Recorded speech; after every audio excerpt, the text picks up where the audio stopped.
Morning. I want to tell you a story about, well, it's about my girlfriend. It's about singing, and it's about cosmic consciousness. I think this is how you say it in English. This is how we say it here in Sweden, but in Swedish. Right. So the idea, according to me, this is my understanding of it. It's very simple, this thing. You see, on the planet, you see all these bodies moving around. This is what you see with your eyes. But there's much more going on. Because the person is not the body. And the spirit is really you. That's who you are. And you are not limited by space. You're not defined by space, really. You operate on a different dimension altogether. And these spirits are connected.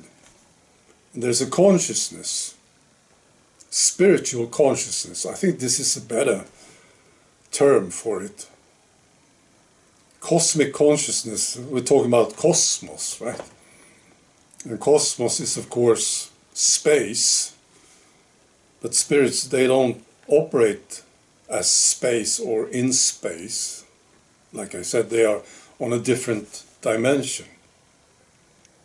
Right. So the idea is very simple. It's like you have a person here in Sweden, let's say Elizabeth. She gets an understanding of something. And then another person in Canada, let's say George in Canada, will get the same understanding. Because they are connected. And they don't have to talk to each other with their mouths. They don't have to listen with their ears or read. They just get the same understanding because they are connected. Yeah, spirits are a bit like, if you can imagine air balloons, big air balloons, and you see the basket underneath it, and that's the body. And again, it's not very good because air balloons have a limited space, but you get the idea. Some of these air balloons are huge, some are smaller, right? And we are all connected. Right, so I'll tell you the story. So let's see if I can make it simple. So my girlfriend is singing a lot. She's a fantastic singer. And here, where we live now, she's involved in different projects. She's doing concerts, right? And there's this big choir here in this place. And this choir is sort of run by this lady. She's a very good lady, an organized, she's taking care of things, this lady.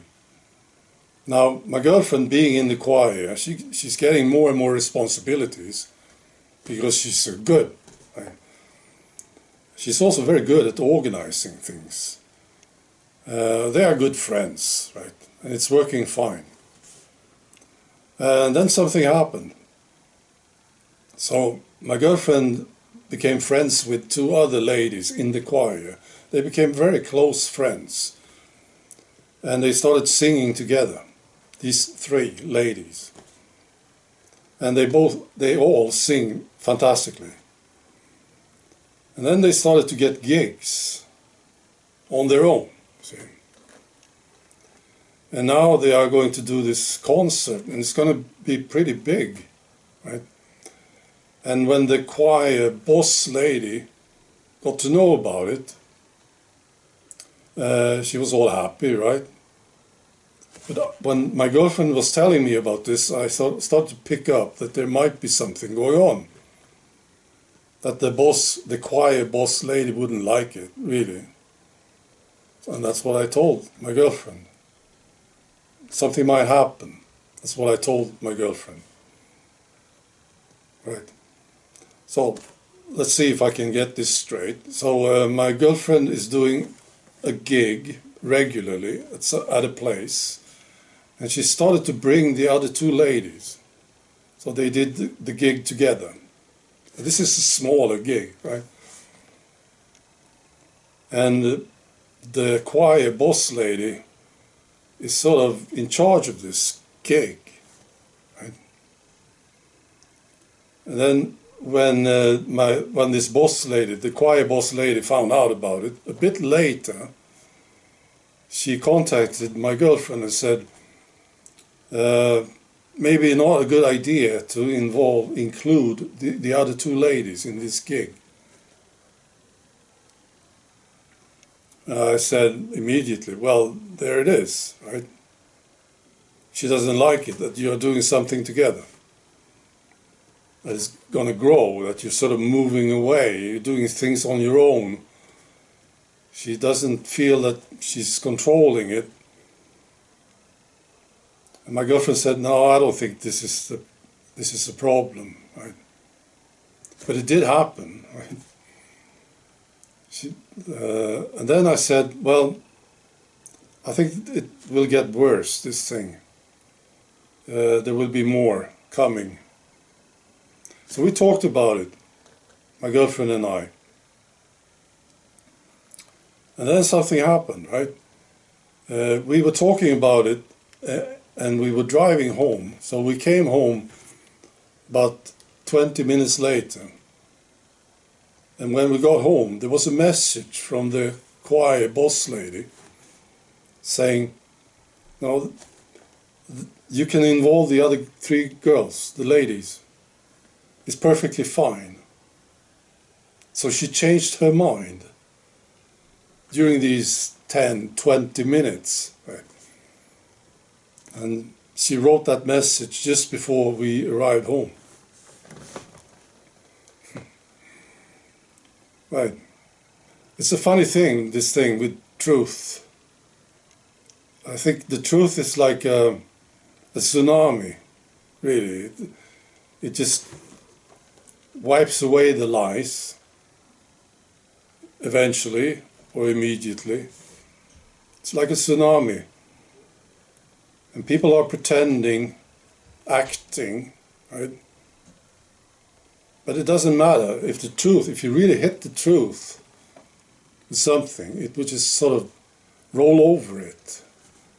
You can, it's like, I picture this, it's like people putting up chairs and blankets and stuff on the beach, which is really acting, the theater pretends, see? And then when the tsunami comes, it just wipes it all away. And you can't really defend yourself against it, against the truth. Now the truth is, of course, at the bottom of things. I mean, you can't lie unless there is a truth. So the truth is first. That's number one. You can't lie about something that doesn't exist, right? And this is why it works. So when you find that really tough truth about something, the lies will start to disappear. And this is all in the cosmic consciousness, or in the spiritual consciousness. That's where this is going on. Right? So that's the story.